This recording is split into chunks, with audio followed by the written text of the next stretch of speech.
Hi friends, welcome to our channel. శరణ్యని ఎంత వెతికినా ఎవరికి కనిపించకపోవడంతో ఎవరికి ఏం చేయాలో అర్థం కాదు.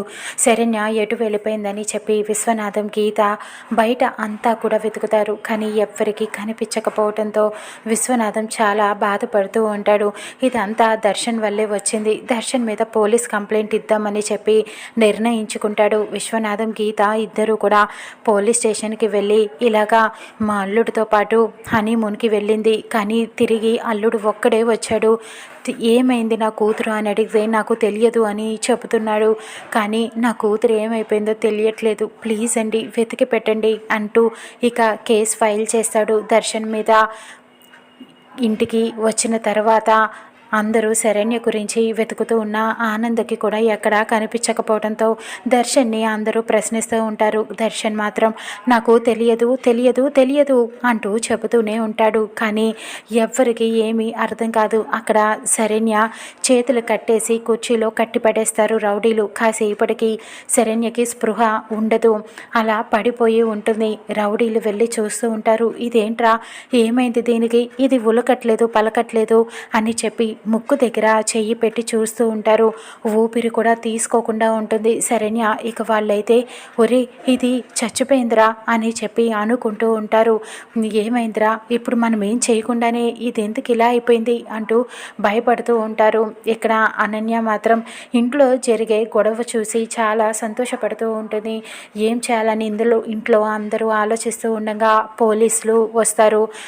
విశ్వనాథం, గీత వాళ్ళు కూడా పోలీస్ వెనకాలే వస్తారు. ఇక దర్శన్ని ప్రశ్నిస్తూ ఉంటారు. అందరూ ఆశ్చర్యపోతారు. వీళ్ళు ఇలా పోలీస్ కంప్లైంట్ ఇవ్వడంతో దర్శన్ని పోలీస్ ప్రశ్నిస్తూ ఉంటాడు. మీ భార్య ఏమైంది, ఎక్కడ వదిలేసి వచ్చావు నీ భార్యని అని వాళ్ళు ప్రశ్నిస్తూ ఉంటారు. నా భార్య గురించి నాకు తెలియదు, తను ఎక్కడికి వెళ్ళిందో నాకు తెలీదు అని చెబుతూ ఉంటాడు. ఇక అప్పుడు పోలీస్కి కోపం వచ్చి ఒక్క చెంప పగల కొడతాడు దర్శన్ది. అందరూ ఆశ్చర్యపోతారు. ఆనంద అడ్డుపడుతూ ఉంటుంది. కానీ పోలీస్ మాత్రం ఊరుకోడు. దర్శన్ని అరెస్ట్ చేసి తీసుకువెళ్తానంటూ బెదిరిస్తూ ఉంటాడు. నీ భార్య గురించి నీకు తెలియదంటావేంటి, నీతో వచ్చింది కదా, మరి ఎక్కడ వదిలేసి వచ్చావు, పద, నీ మీద వీళ్ళు కేసు కంప్లైంట్ చేశారు, వాళ్ళ కూతురు కనిపించట్లేదు, నువ్వే ఏదో చేసావని చెప్పి పద పోలీస్ స్టేషన్కి, 4 తగిలిస్తే నువ్వే నిజం ఒప్పుకుంటావు, ఎక్కడ దాచిపెట్టావో చెప్తావు అంటూ కాలర్ పట్టుకొని దర్శన్ని తీసుకువెళ్తూ ఉంటాడు. ఇకప్పుడు ఆనంద తన భర్త ఇద్దరూ కలిసి పోలీస్ని దండం పెట్టి మరీ 2 చేతులు జోడించి ప్రాధేయపడుతూ ఉంటారు. ప్లీజ్ నా కొడుకుని ఏమీ చెయ్యొద్దు, నా కొడుకు అలాంటి వాడు కాదు అంటూ అడుగుతూ ఉంటారు.